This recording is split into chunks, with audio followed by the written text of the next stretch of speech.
One. Okay, folks, put on your smiling faces. Makeup's already done. Good morning, everybody from the UK. Tim's joining in from far, far away, or rather US. And thank you, Tim, for getting up early. And greetings to everybody else on planet Earth. Really excited to be here. It's a Friday, but there's a lot to talk about. And I'm going to switch to the slides. And obviously, I want to thank Core to Cloud for hosting all of us. And we'll soon take a minute to introduce ourselves. Criminals take holidays, folks. That is the fact. But the converse truth about that is many times they don't. They're unbelievably determined. And it's really critical to understand your threat actor, as we call them, or threat agent, whatever suits you best. But the fact of the matter is you need to know your threat actor. You need to know when they chill out. They do have to chill out as long as they're human. Once everything goes complete AI in maybe, I don't know, whatever years, then it's a different story. But for now, they do take a break. And let's go straight in. A couple of things. This session is being recorded, so come back. There are downloads you can take a look at when you're watching this webinar. And there are, you can ask questions, but after the webinar, also downloads, maybe a PDF and other collateral may be put up. So keep coming back. Okay. The blue turban guy is me, but let's start with Tim. Tim, take a minute, introduce yourself, and then tell us who you are, sir. Thanks so much, Tim Condello. I work at Simplify, where we help implement the orchestration automation of your security platform and really try to push enabling people to have one single pane of glass, as many vendors probably say, to facilitate your security operations center. Prior to being at Simplify, I used to do threat intelligence back in the day, and then I spent 12 years in the Marine Corps between law enforcement and the infantry. Excellent, Tim. Thank you. Martin, over to you. Hi, my name is Martin Barrett. I'm the sales engineering manager at Cybereason for UK and Ireland. I've been at Cybereason for about 3 years now, but in the security industry for about 20. So kind of moved gradually up the stack. I started off in the network tier about 20 years ago. First job out of university, designing networks, and kind of looked at the time kind of line encryptors, etc., and thought that was a bit more interesting than looking at access lists and routing protocols and a bit more James Bond. Then gradually got into VPNs, more into the security stack, like going further up into, spent the last 10 years specialized in privileged identity management, both on the vendor side and on the customer side as well. So in banking, retail banking, investment banking. But then I've been on the vendor side for about the last 6 years. So nothing wrong with that, Martin. Yeah. Thank you so much. So 20 years of experience. Yeah. Thank you. And Tim, quickly, before I come to you, David. Tim, what's your years of experience in cyber? I guess it'd be just about 8 years. 8 years. Okay, thank you. I'll tell you why I'm asking. But David, over to you, sir. Yeah, so David Lomax, SE manager at Vectra here in EMEA. 20 years plus, probably. I'm feeling very old now we've said that. But yeah, 20 years plus. A lot like Martin, started out in the linking crypto markets. I've been in encryption and security and network security for a long time, both here and in the US. Moved into Vectra 4 years ago. Really an emerging market, the NDR space, so network detection response, and really pushing that to the forefront. We've seen that moving on, obviously where people can't install an EDR or can't get logs from devices, it gives you a full holistic view of the network. So it's been very exciting, and certainly the whole AI is moving things along massively. Excellent, folks. A bit about myself. That blue turban's very, that's also known as the guy with the blue turban. What you see behind me there is what we call a dinosaur drone, bought in the good old days when they were just about starting off. And it's probably just going to stay as a frame rather than be used anymore. Speak 5 languages. The reason I asked about years of experience, I have about 20 odd years myself. That makes Tim the youngest. So I'm only 20 years old. David's only 20 years old. And so is Martin only 20 years old. So, hey, Tim, congratulations. You're only 8 years old. Just have a bit of fun, folks. Come on. Okay. The main topic, and we're going to talk about, well, we started off with criminals take holidays, but if I may start with David, you first, Martin, and then Tim on this first question. In your opinion, what is visibility when it comes to digital? Because we're all living in digital space anyway. Um, in your opinion, and it's just your professional opinion, your experience, what does visibility mean? Yeah, so a very good question. Visibility means many things to many people, I guess. From my perspective, looking at it from a security overview and NDR, so network detect response, it's having visibility of all of those assets. So the days of a purely on-prem or a simple solution, I've got one data center, I've got a load of clients, they all go to an office, everything's fine. Those days are much over. So it's having visibility of both that on-prem environment, the working from home workers now, which is even more increasing, cloud environments, hybrid cloud environments, split cloud environments between multiple cloud environments, is being able to see all of that. Not all of those play together nicely. I think we've all seen that over the most recent times of when you do have multiple cloud providers, multiple network providers, it's not always easy to get full visibility. But for us, it's being able to give you a full holistic view of that, to see everything that's going on. So if you do have an attacker, it's not to say they're going to stay in one part of your network. They may be progressing in deeper and into further areas. Okay, thank you, sir. And Martin and Tim, you can obviously make it more technical. The objective of every webinar, in my opinion, is education. So Martin, over to you, sir. Yeah, so in the EDR space, visibility is more around getting telemetry from the endpoint. When I say endpoint, I mean workstation, laptop server, and more into the mobile side of things as well. So it's not, like contents of files, perhaps. It's pulling in the telemetry of what is actually happening on the endpoint. So what are you connecting to? What files are you opening? Not the contents of the files, but the names of the files. What command line is being entered? Collecting that centrally, and then using big data analytics to actually look for things that are malicious, and then acting upon that visibility in some way. So this is really, really important for the times we have at the moment where people are working from home, so that you can actually get that telemetry from the endpoint, no matter where they are, so whether they back in the day when they used to be in the office, or they're working from home, or whether they're from Starbucks. The good thing about having that visibility with metadata is there's not really that much of an impact on the network, because you're not pulling in the contents of the files themselves. So you can make decisions around whether things are malicious or not. You're kind of filtering through that visibility to actually look for the real stuff that is potentially bad, and highlighting that to an analyst to make informed decisions quickly. Okay, excellent. Tim. Yeah, so I think, can you hear me? Okay. Yes, yeah.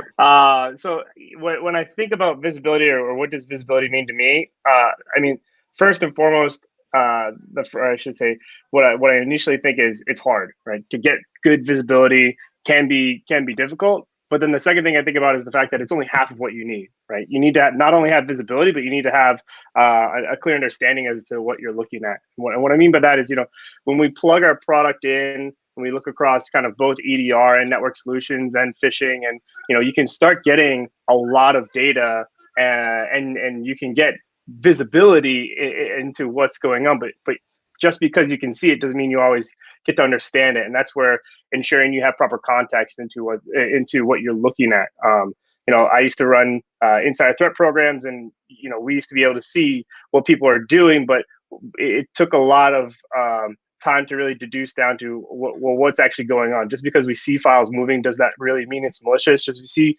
I remember I had a couple of incidents where we would see people putting files onto USB drives, and we were thinking, okay, obviously some sort of data exfiltration is going on here. But then the reality is, well, they have network issues. So one of the ways to move files across the environment would be to put it onto a USB drive. And, they had specific policies in place in order to enable that. So, having an outsider's look without the context of what's required, you only get half of what's going on. Okay, excellent. I mean, in my experience, and we deal with a lot of clients, visibility, as I think Tim also and many of you have already talked about, is very hard. And a lot of the investment in visibility is always looked upon as insurance, right? Because sometimes you don't want to know how bad it is. And convincing management that you need to spend X amount on visibility, and they go, yeah, okay, it's going to make any money for me.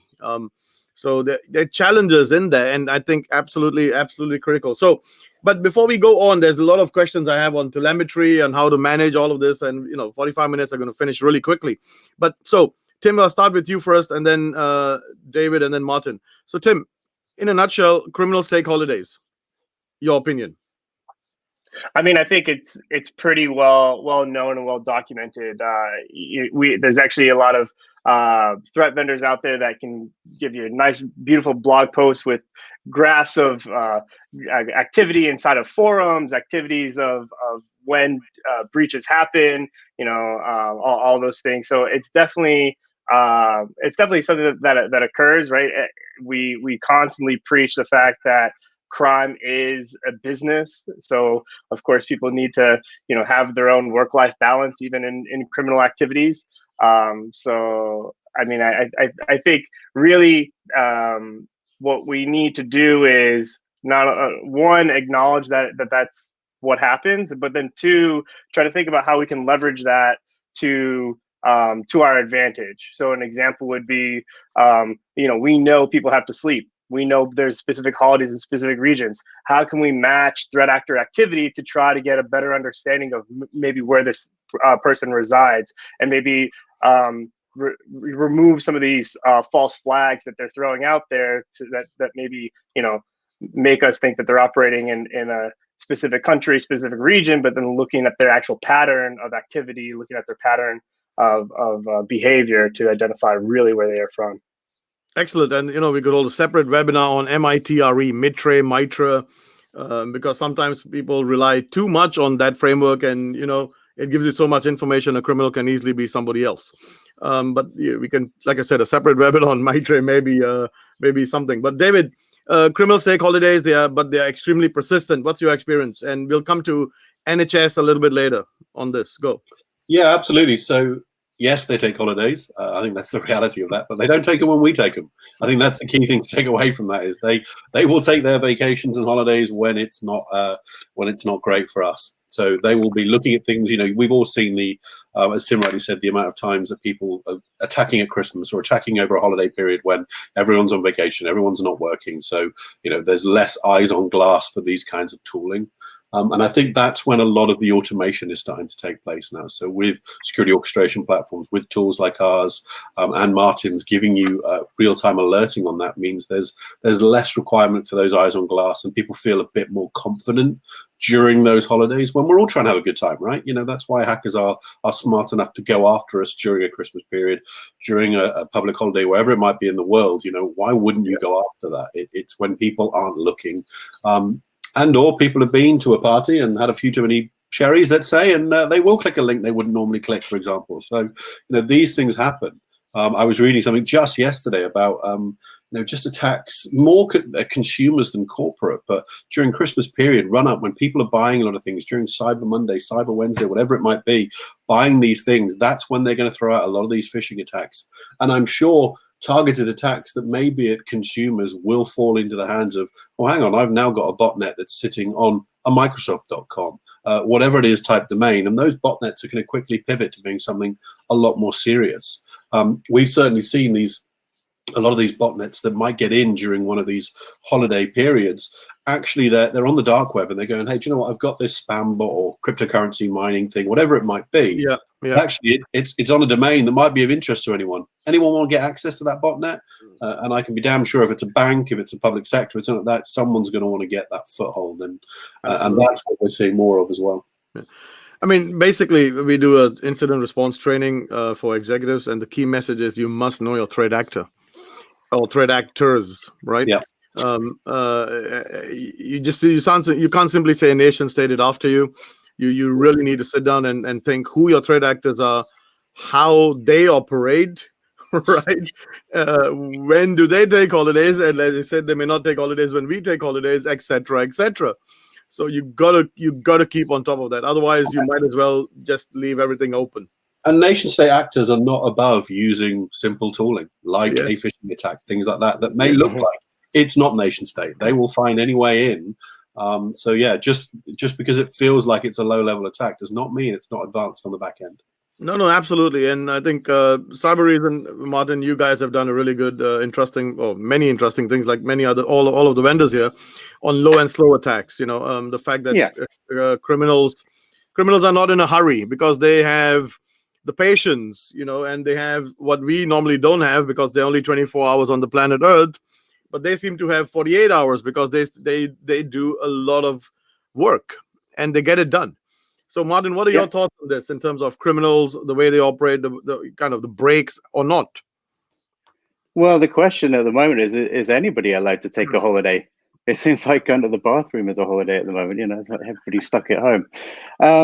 But at the moment, like during COVID-19, you're seeing a lot of specific phishing, spear phishing campaigns.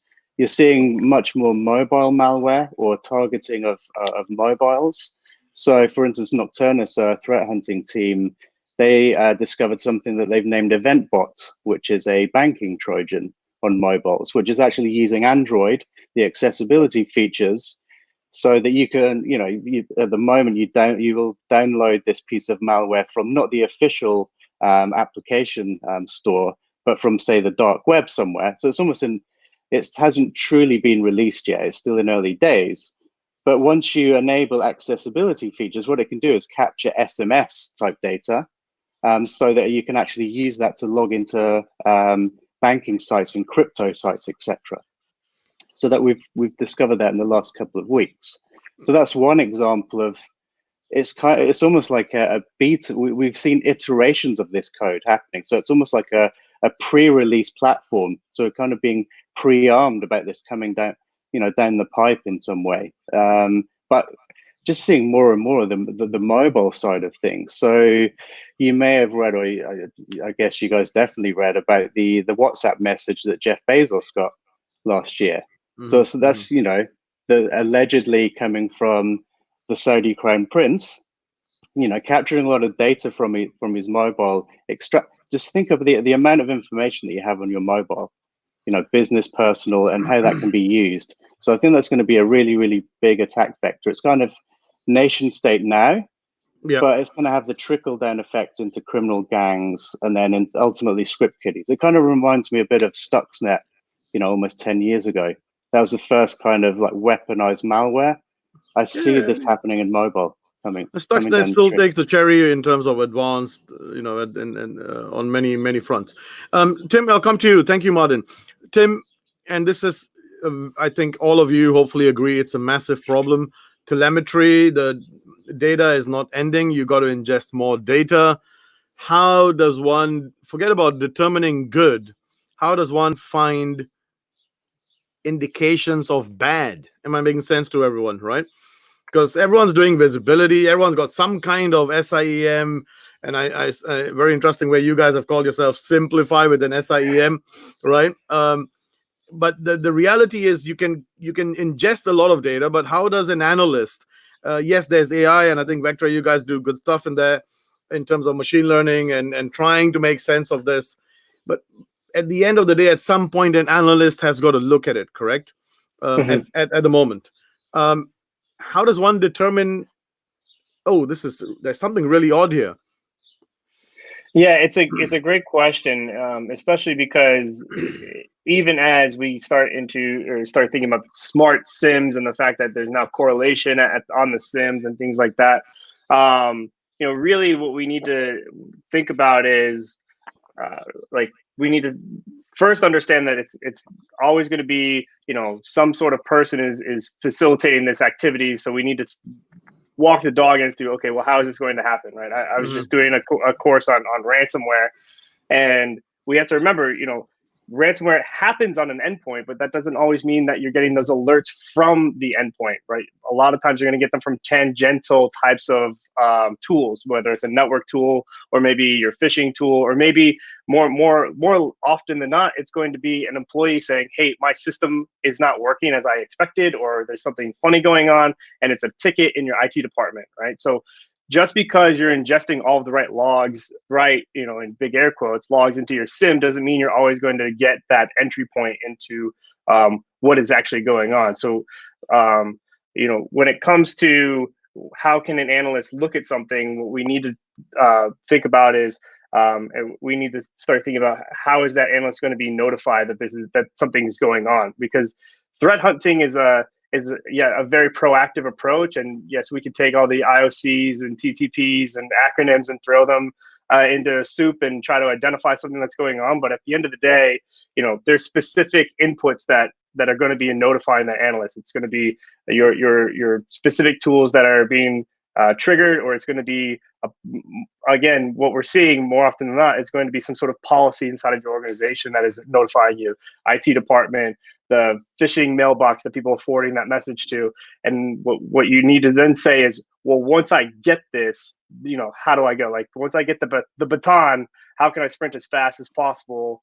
Or how can I sprint faster than my adversary inside of my network? My apologies. Yeah, sorry. I totally agree. And as I said earlier, I don't MITRE, MITRE, it's brilliant, but analysts shouldn't kind of spend too much time, in my opinion, on looking at that. They need to understand what is normal in an organization, so that they can start to figure out the abnormal dots that are starting to show up. Martin, in your experience, and David, I'll come to you and we'll speak a little bit about the NHS. But Martin, you guys have a lot of people in your SOC, right? Or your SOC that you offer. Yep. How? I mean, I know they're well trained, etc., but how do you detect abnormal? Yeah, sure. So it's to start from an EDR perspective, it's collecting that telemetry I was talking about and pulling it in centrally into a repository. And this is one of us, pieces of secret source. We're running what's known as a graph database, running in memory in the back end. So we're like filtering through what's normal and what's subnormal, and then highlighting via a high fidelity alert that we call a malop to the analyst, so that they can pull on that piece of string and investigate further, figure out whether it's good, or, like they're the ultimate arbitrator on whether something is good or bad, so they can quickly pivot from the detection to the response and isolating the machine. But I was watching The Matrix for the first time in like 20 years. Oh, okay. And there was a quote that I thought okay, sorry, go on. yeah, and I thought there was a quote in it. What's the name of the main, not Neo, the character that's after Neo? Anyway. The agent, whatever his name is, he said, never bring a human to do a machine's job. So if you think, if you were manually as an analyst, like, analyst fatigue is a big thing, like trying to filter through what's good and bad, like trying to pull on that piece of string manually takes a lot of time, lots of false positives, analyst fatigue, alert fatigue, etc. Whereas if a machine can filter through all that very, very quickly, because we've got this graph database running in memory, highlight the stuff that is potentially bad, then you can pivot very quickly. So as an example, like via that automation with integration with orchestration tools as well, our SOC can handle about 160,000 endpoints per one analyst, which is pretty unheard of. Say that again, 160,000 endpoints per analyst. Because you're doing all of that automated stuff on their behalf. You're just highlighting the stuff that we've flagged up via our auto hunting. This is potentially bad. The analyst is the ultimate arbitrator on whether something is bad or not, and they might want to do more a proactive investigation at that point. So actually, pull in the piece of string, figure out what else is happening on that machine, etc. To then ultimately pivot from that detection to the response phase. I think for those listening in, this brings up a very interesting point. The final arbitrator is your analyst. If you don't train them, if you don't look after them, if a board analyst, and I hope all of you agree here, I've said this many times even on record, a board analyst, a board IT or security guy or girl is quite a big risk. And they're going to miss the signs. The technology is going to work. And David, I'm going to come to you after this, but the technology is going to work. But the fact of the matter is, unless your analyst, the final arbitrator, he or she gets it, they're going to be able to then help you close and early detect the threat actor. So David, before I come to you, a quick one to Tim and Martin. Think about a case study you can refer. You don't have to mention the client, but David, NHS. So I know you guys have been working with them, and if you put it in the context of NHS, they've got I'm not going to say petabytes, maybe even more of data. How does one make sure that when the alert then pops up on the screen, what are they going to do with it? What's the level of confidence? How do they, apart from training, let's assume the analyst is well trained for now, but the level of confidence, what are you doing in the background? Yeah, no, it's a good question, and I'll sort of circle back to that in a bit. Okay. I just wanted to go on something when you're talking about alert fatigue being a big thing, and I think analysts, whether that be an NHS analyst, who's normally there's less of them, and like I said, a lot more data to process normally, quite diverse networks as well. It really is all about, and this is one thing at Vectra, we from day one was how do we provide high fidelity alerts that are actually actionable. There are a lot of tools out there, and historical SIMs were guilty of this, of having a lot of events that have happened, things that have happened. Go and tell me if that's bad. I don't have the smarts to tell you that. And that has always been a big problem. It's something we looked at from day one, is how do we give high fidelity alerts to say, this is something you need to look at. And the important thing about that is, AI is the new big word that everyone talks about. Everything's AI, right? A TV I saw yesterday had AI built into it. It's not taking over the world. It's not a human that's going to suddenly do whatever we do now. AI is artificial intelligence to do a very specific thing. And that's all teamed with data science and looking at large data sets to understand what's going on. It's important to pick the right tool for the job. Not all AI is created equal. Not all machine learning is created equal. They all do very different things. What a lot of vendors have relied on heavily in the past has been anomaly detections. If we all remember the promise of UEBA back in the day that, we'll tell you when a user's doing something strange. Hey, guess what? Users do strange stuff all day long, and it's just another source of noise. And that's where the analysts were getting fed up. They had all this new tooling, go back 3 or 4 years, that gave them a whole load of new events, and actually most of them weren't really worth them worrying about. They potentially chased down a rabbit hole that was really not important and waste their time. And I think we've all been in SOC rooms when it comes to the end of a shift change. They go Control A, acknowledge all those detections, move on.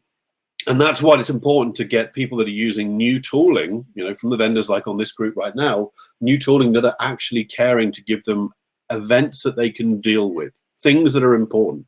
So at Vectra, we've always taken the whole network view, but rolled that up to a host, not an individual event, a host doing bad things. Because it's actually really important to look for attacker progression. Some of the things that attackers do in a network, you'll see a lot of times print server scanning, this kind of stuff. On their own, they hold very little value to an analyst to look at. But actually showing attacker progression, showing that there's a command and control channel there, they're looking around in my network, they've tried to escalate privileges, that's really important. So being able to give that information, not look just at simple anomalies, but have targeted AI and machine learning looking for attacker behavior. I think one of the things I often say to people is we don't care what something is, we care what something does. So, and that's the methodology we look at. We've worked with very large, huge multinational manufacturers of devices that have some of the best data scientists in the world, and we would never argue with them when they say that to us. They've come to us, go, we love what you do, we can go and do this. And they've dutifully gone off and done that. And they've talked to some of the world's best data scientists going, how do we find cyber attackers? And they go, we don't know what we're looking for. We can find it. You tell us what to look for, we'll absolutely find it. We're great at data scientists. So that's the combination of having security research and data science together to give high fidelity alerts, to look specifically for attacker behavior. And that's what we've seen has really moved the needle in SOC environments where, whether it be NHS or others, where actually they just don't have the staff, the horsepower to process millions of alerts. Both GCHQ, the US government are all talking about, I'll use an American term, at bats. How can they get more people to deal with this stuff? And that problem has not gone away. We don't have less computers in the world. We don't have less people. To look and monitor everything in environments requires a hell of a lot of horsepower and something to triage it down to what's important. Sorry, I rambled a bit. No. And I think this is absolutely relevant, because if everyone knew what to look for, probably many of us wouldn't be here, right? Absolutely. And cyber, and it's just going to get more complex. Let's be truly honest about this. As we become truly connected, I'm not going to bore everyone with things on the internet, but as we become truly connected, it's just going to become more difficult. How do you baseline weird activity? And I think, David, what I liked was humans are weird on a good day, right? We do weird things, we do odd things, and you simply can't say an odd behavior is a bad behavior. Correct. Right? And this is the biggest headache is historically, people have always said, why is he logging in from home? Well, hey, guess what? Right? Do I need to say anything more on that, right? So odd and bad are totally two different things. And even bad may not be persistent bad, bad may be just operational bad. And it's quite a challenge. And I think very often, sadly, analysts, the expectation from the analyst is he or she is going to find everything, triage it correctly, and chuck it into the right queue. Well, good luck with that, because if that happened every time correctly, you know what? Everyone would detect all the malicious actors on time. But it's not an easy challenge. And I think you absolutely do need AI, ML at a certain level. But the biggest headache is, David, as you also have highlighted, even the people who do provide SOC services cannot find good people, because you got to keep them interested, you got to keep them trained. And I used to be one in my past life. And you know what? You get bored very quickly because you don't want to keep seeing the same thing over and over again. So, Tim, over to you, sir. Do you have a case study you can share, or some kind of example of how a client has used Simplify to detect something bad, malicious rather? Go. Yeah, so I mean, I think, Chad, just to kind of tie everything that you guys have been saying with regards to, making the alert overload and the fact that the tier one analysts are kind of doing the same thing, that's exactly what machines are built to do, right? Like to break down silos, to facilitate the movement of data so that the analysts can apply their intellect, so that analysts can use and understand the risk of an impact and apply the right measured approach to mitigating it, right? So like if there's if a device looks like that it's doing something malicious, you don't want to immediately quarantine it if you know that device is the CEO's device. A story I remember back in the day when I was doing UEBA stuff was we found every couple of weeks we found this random user was logging into the CEO's laptop at like 2:00 in the afternoon, and we immediately were trying to figure out what was going on. It was an internal user. And then we started backtracking it and trying to figure out who he was, and lo and behold, it was the pilot. It was the pilot of the private jet that was flying the CEO around. Every couple of days, the CEO would just let him log in and check his email or do his time card on his laptop, because he didn't have a laptop with him when he was flying him around. And if we totally went, or let a machine pick up on that queue and just start running down, quarantining it, disabling 80 credentials and all this stuff, I mean, a lot of other things would have rolled downhill. But with regards to applying or leveraging Simplify, again, it's about ensuring that we look across we look at all the great things that we're getting from our EDR vendors and our network vendors and our phishing vendors, but then stringing it all together. So it's okay. We have as David was talking about, we have entities that are able to do things, right? Things that can do things. So we want to make sure that we're keying off of that. So we have an endpoint saying that there's malware here. Well, then let's see who's logged into that endpoint, and then let's go see if there's any information coming from our phishing tools to say maybe they've got an email recently with a hash that maybe matches the hash that's going on here.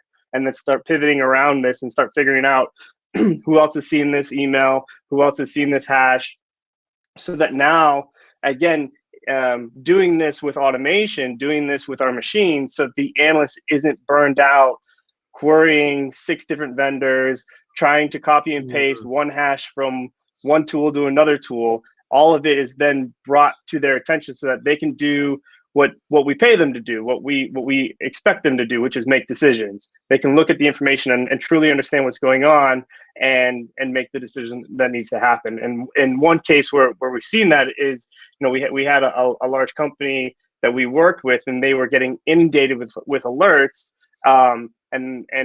When we started applying this mentality, this process to how we do things, what we actually found out was that they had multiple antivirus tools deployed inside of their network that were all calling each other malware.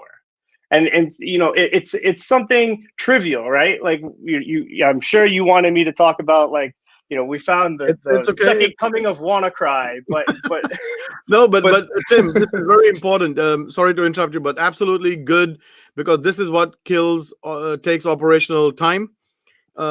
It kills the excitement of the analyst who joined you because he or she thought they were going to find the next WannaCry, right? And it really, really demotivates them, because they're spending most of their time on what operational stuff that should never show up on their screen as an alert. And I like your story I like your real life story on the pilot, looking at, because it's not good, but it's normal within that particular time, between that particular individual and the fact that the CEO was allowing it. I'm not saying it's a good practice, but excellent, Tim. Thank you very much. Martin, over to you, sir. Do you have anything you can share? I know some of your clients are obviously confidential, but if not client, but some experience like what Tim is talking about. Sure. But before we get into a story, I think it's worth kind of stepping back and thinking about, breaches in the past. What do other vendors ask for? They ask for indicators of compromise. So IP, domain, file hash. But in a world where you have fileless malware as one of the, direct attack vectors or tools and techniques that hackers use, are you going to blacklist PowerShell? Are you going to block certutil, etc.? So with our technology, we've taken an approach that we call indicators of behavior. Okay, so things that in combination look bad, but where, like, the likes of PowerShell used normally looks good, but then in a combination of going to a repository to download something into memory, that's one thing that looks bad. Then potentially in combination with a lateral movement that's happened before from another machine, in combination that looks bad. It's behaviors that look bad. So this kind of really came true with one of our things that, one of a case that our Nocturnus, our threat hunting team, was working on last year, that we made public, called Operation Soft Cell. I don't know if you guys heard of that. It was a early stage customer. Telecoms. Yes, exactly, and cellular telecoms. And so it was an early stage customer that, they installed the Cybereason sensor. We were pulling the telemetry in pretty quickly, and then a couple of malops were popping, these high fidelity alerts that I was talking about, like primarily initially around web shell. And it kind of, at that stage, their SOC wasn't really up to speed with the tool, so they called in Nocturnus to, like, can you have a deeper dive into this? And it was fairly, normal web shell. It was actually, we looked into it, it was actually a version of China Chopper. So from a behavioral point of view, we were picking up the web shell, IIS was spawning command, fairly normal web shell. But then we were seeing other things. They kept knocking on the door. So it was like a real low and slow attack, like using different web shell type attacks. Ultimately, that we saw once they were using lateral movement like WMI, PSExec. Again, you're not going to blacklist those type of processes because you're going to kill the organization.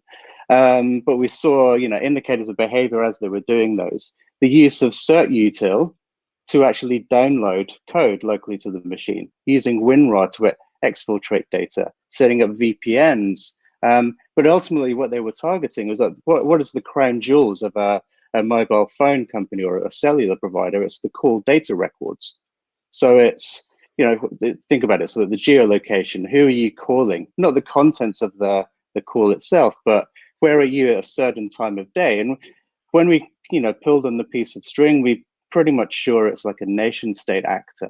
that was actually using this for espionage. So looking for particular assets within this country and group of countries, and then actually monitoring, like, who are they calling? Where are they at certain times of the day? So, you know, just to keep an eye on them in some way. And in this case, we were asked, you know, what are the indicators of compromise? But in this case, number one, if we were giving out like file hashes and IPs, etc., we would actually open up the customer that was seeing this issue. We would open them up to be, you know, be in the public domain. But then also a lot of the things that we were seeing, it's not down to just IP, not down to just domain. You know, file hash didn't matter because these guys were recompiling tools, you know, creating rats, like, you know, that they developed them themselves, and they were very specific to that customer. You potentially wouldn't see that elsewhere. So we actually, you know, we refrained from publishing any IOCs because they didn't really add any value in this case. You bring up a very good point, and this is quite important for those listening in now and later. Threat intel is good. I'm not rubbishing threat intel. In fact, I openly support the correct use of good threat intel. But it's not just threat intel. You need to be able to, you know, as they say, everyone, take a step back, right? Take a look at the holistic picture. The other question I normally tell clients to ask is, can they look back, you know, X number of years? I don't know. And this is where, David, you know, Tim, the challenge comes from is, one, everyone knows they need logs and visibility. How long do they retain such data for? Because a nation state attack, as Martin, you've just highlighted, is not going to use, you know, off the shelf, you know, go to a supermarket and let me just buy. They may use that, but they will twist it and change it in such a way that the IOCs that everyone has on WannaCry may be completely useless, right? And Absolutely. they will just, you know, they just walk by. So absolutely very important point, everyone. Don't only rely on IOCs. IOCs are very important. I normally, during my CIPR course, which is certified by the UK government, the training course, I draw a pyramid and I say, you know what, all of the threat intel, etc., that should help you with your business as usual operations. I hope all of you agree, right? But what that should do is, the fact is, if you've got, you know, criminals who are not nation state and not advanced, that's where your IOCs should help get rid of them. That shouldn't wake you up in the night. It's and context. you should absolutely, and you should focus your efforts on the kind of state actors, if they are your threat actor, that are going to get by.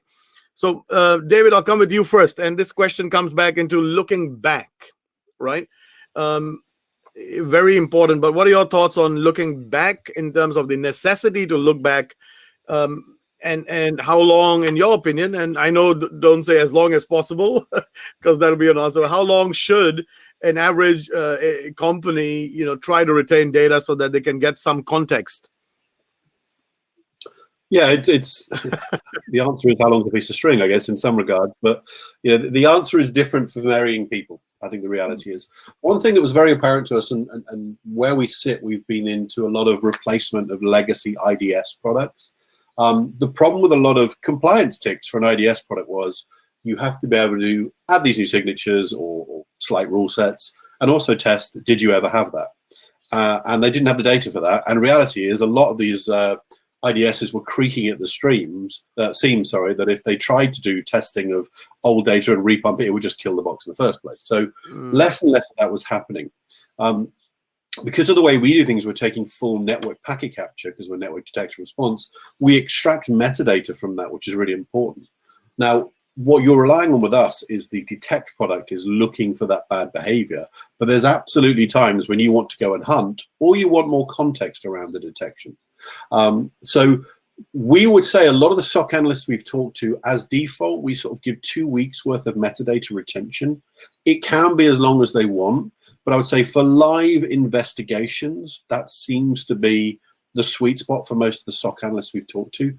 Don't get me wrong, we have contracts with the US government where they're going, we want metadata forever. We haven't found a price line item for forever in the cloud yet, but I'm sure we can make one. But yeah, no, the reality is people keep it as long as they feel necessary. So a lot of it might be a compliance reason. You need to go back and check these things. But I think having a high fidelity source of data that you can go back. You think about GDPR rules, for example. If you are compromised, you often need to get. If you don't come back and when you're publicly announcing what's happened, give a good detailed breakdown of all the things that happened, people will often frown upon that organization and go, clearly you didn't have a good idea of what's going on. So having, in our case, the metadata, in other cases, logs from endpoints or SIM, this is really important to better go back and say, we know exactly what happened. We know how it got through. We know what was done, and this is what we should do. But from an active hunting, right now, we typically see about 2 weeks worth of full, and that's full metadata. That's not just net flow, that's RPC calls, Kerberos information, SMB file mappings, whatever it might be, we have access to all of that. We've got some customers actually that have their own data lakes. Now, this is becoming strangely more and more common. Sorry, say that again. Their own data lakes. So a huge data lake Yep. where they're mining that for other intelligence, whether it be threat or something else. Because ours is a lot of network data, sometimes there's a good use case for the network operations team as well. But that, when you've got your own data lake, depending on how much EMC storage you can afford, you can basically have as long as you want to retain that. And Very that's true. the reality of it. We did work with a large petrochemical company, I'll say, many moons ago, and they had 6 months worth of full packet capture. As you can imagine, whoever sold them the storage was having a great day on that one. But their point was, and this was the interesting thing, we've got the data, but trying to find it's like throwing a stone in the middle of the Atlantic. You might see a ripple, but it's really unlikely. And that's the important thing of having a lot of data does not make you more secure, does not mean you're going to find things. It's having tooling that's using, in our case, artificial intelligence, things like that, to tell you what to look for. Then you can go and mine that data for something important. Excellent, thank you. And just to remind everyone, remember, if you are bound by any regulation, most of the time you really need to be able to tell the who, okay, don't focus too much on who sometimes, but how, when, etc. You need to be able to give a timeline, a story on how it happened. You simply can't go, I don't know. And the other thing I encourage clients is, if possible, and if the tool allows it, to try to back test. More of a financial term, but if you can, try to keep back testing, because you may learn something that you may have missed, right? And not many people think that way. So it's a good way to keep your analyst busy in a good way. Try to tell them to back test and review prior data, because they may pick up something, and that's where I think Cybereason also picked up. Tim, what are your thoughts on storage in terms of how does a client manage this challenge? And then we'll start wrapping up. Martin, I'll go to you, and then we'll wrap up. So, I mean, there's a yin and the yang to it, because, as you know, some infrastructure that's used by malicious individuals or adversaries can be reused.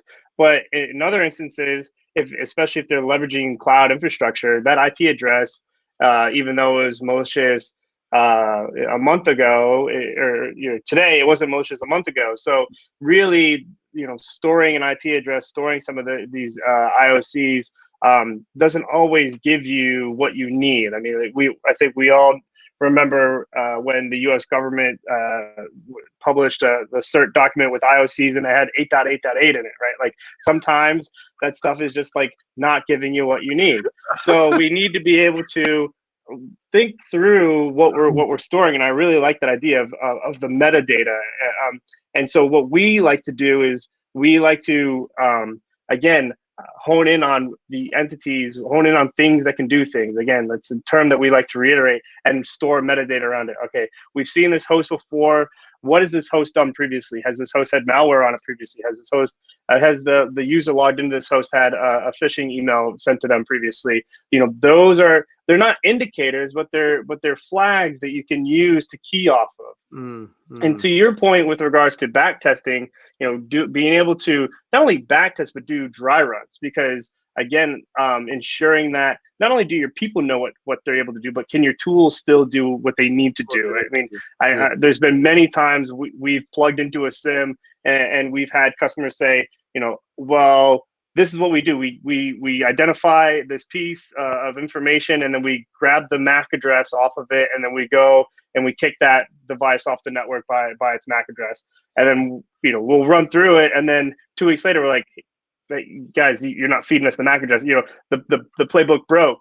We're not getting the MAC address anymore. What's going on? Oh, well, we tuned something, policy change. So continuing to iterate on not only the process that your people are implementing, but but what your tools are. And then the last thing, because you did raise the being able to appease the auditors, we'll say, is storing what your tools are telling you is important. Storing what your people do with that information is as important, especially to the auditors. Okay, you had this piece of malware. You have the hash inside of your data lake, but do you have any documentation on what that person actually did? Do you have any documentation on what did you block it? How long did it take you to block it? Actually, who was the analyst that put that block into place? Or in more instances, who was that analyst that decided to block a domain inside of your network firewall or your network proxy? Sometimes that's more of what you're being requested about. So making sure that you're documenting and storing what your people are doing as well is equally as important too. Excellent. Martin, if you take that and then also start off with a closing comment, and then I'll come to you, David, and then close with you, Tim. Sadly, time we could go on, I know, but time doesn't wait. Yes, sir. Sure. So on historical data, right? Yeah, definitely agree with David. For detection and investigations of things that are ongoing or have just happened, we find like a week to 2 weeks is kind of optimal, especially when we're running a tool in memory. So for speed, for the detections, etc., and then the initial investigator. But we do have options to retain data as it falls off the graph, off memory. So we have 30 days, 60 days, 90 days. Hunter capabilities, also Infinity, as the name suggests, you can retain data forever. And these kind of capabilities were used in the soft cell example I was talking about. So from an EDR perspective, we will see when, for example, a file detonates, when it executes on the endpoint. But as a threat hunter, you might want to ask, okay, how long has that file been on that machine? So this is where you can go back and actually see, okay, when did it land on that machine without detonating? Actually, what was that a file transfer? Was that via email, etc.? And that really helped with the soft cell investigation. But it's also a key ingredient, really, is the cost. Really, if you're trying to sell this to a customer, like depending on compliance, etc. And it's worth bearing in mind from an endpoint point of view. Even though it seems like we're pulling in a lot of telemetry from the endpoint, it's not actually that much. It's about 10 meg per day. Per normal workstation, a bit more than a server on a server, especially a busy server. So, then that eventually that will fill up the graph, like the physical memory that we have. But then the storage options that we can use to actually then, do proactive hunting downstream from there. We've had some customers where they've actually been using SIEM to pull in logs from endpoints. And that gets very expensive. From a storage point of view. So we came in and we actually negated the need to pull in logs from the endpoint because, number one, it kills the network, the amount of data, but then the cost on the back end. Whereas we've got a persistent session from the endpoint, drip feeding that data throughout the day, 10 meg into the back end. So storage costs were like hugely reduced, but you still keep the same compliance about the amount of data you're storing, and it keeps the auditors happy. Excellent. They're the boss. So, the auditors are always the boss, right? Yes, as we had in a different web session. So, folks, any comments, any questions you need to ask these vendors, reach out to core2cloud.co.uk in the UK. And I want to thank all the panelists. And time is running out. Tim, if you take a closing comment on what people should do. I know, like I said, we could be here hours and still not finish. But Tim, take a minute, and then David, the final one will be to you before I close. Thanks. I think the last thing I'd just say is, make sure that you have you have a plan in place when it comes to these types of threats. When you think about what's going on, don't get overwhelmed with trying to make sure you know how to prevent every single type of malicious thing that never happen, because there's always going to be a new one. But think of just what the basics are, have a plan, and start your orchestration and automation around that. And of course, if you want help in doing that, reach out to Simplify, and we'll be glad to get you guys set up. Excellent. David, over to you, sir. Yeah, thank you. I think to term an expression, trying to drink from a fire hydrant is the problem most security analysts have to deal with right now. There's only so much you can deal with.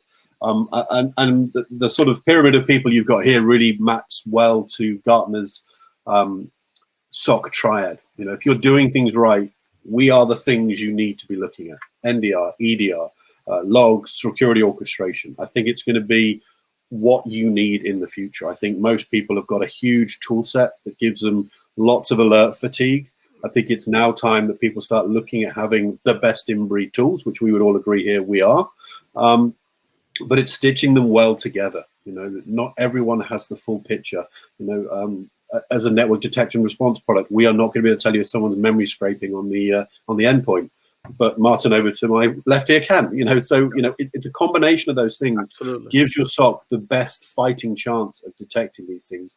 But moreover, using modern technologies, in our case, AI, machine learning, to augment humans, not to get rid of them, but to mean you get things you can act on and deal with that's important as opposed to unusual. Anomaly detections are just another source of noise. So avoid vendors that do that. Excellent. No, I appreciate everyone's time. Excellent. Thank you, everyone. Yes, I mean, I'll quickly talk about what we do. We do CIPR training, which is incident planning and response. That pretty much covers the technology stack that we are discussing here. But anyway, I want to thank Call to Cloud, Tim, Martin, David. Thank you for your time. And folks, thank you for listening in. Have a good day, all. Thank you. Thanks, guys. Thank you. Have a great weekend. Take care. Bye.